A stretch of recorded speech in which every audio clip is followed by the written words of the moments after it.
Assemblée nationale. Profil du Premier ministre.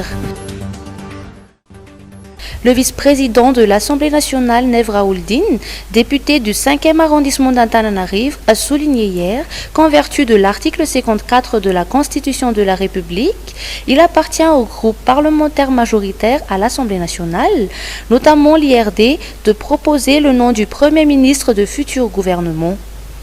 D'après lui, celui-ci devrait être un personnage de confiance, apte à mettre en œuvre la politique générale de l'État formulée par le président Andry Rajoelina.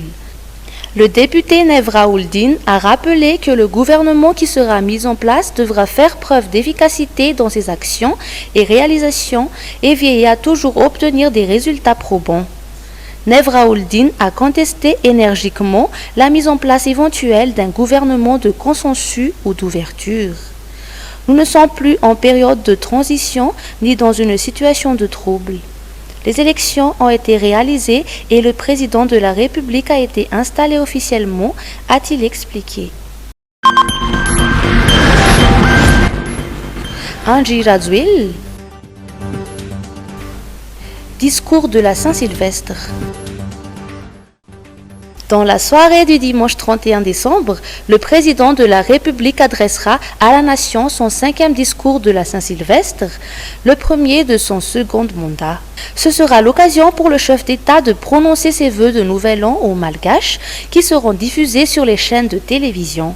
Le président de la République entend transmettre un message d'unité, de paix et de développement selon son entourage. Il s'agira également du moment pour le président de la République Andry Rajoelina d'annoncer ses priorités et son second mandat.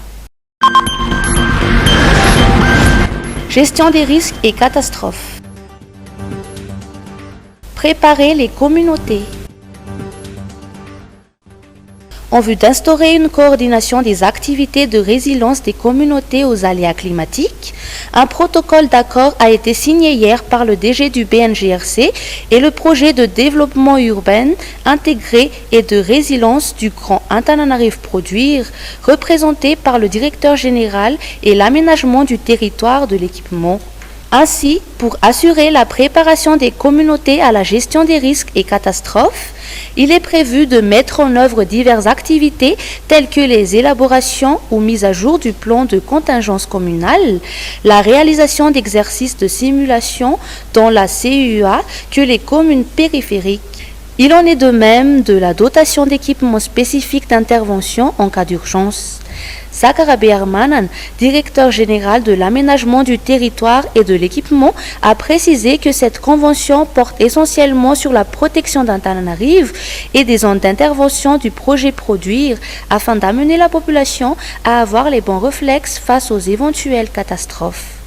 La collaboration entre ces deux entités est primordiale car les zones d'intervention de Produire dans le Grand Tana sont particulièrement sujettes aux inondations, pour ne citer que les localités sur les rives du canal C3.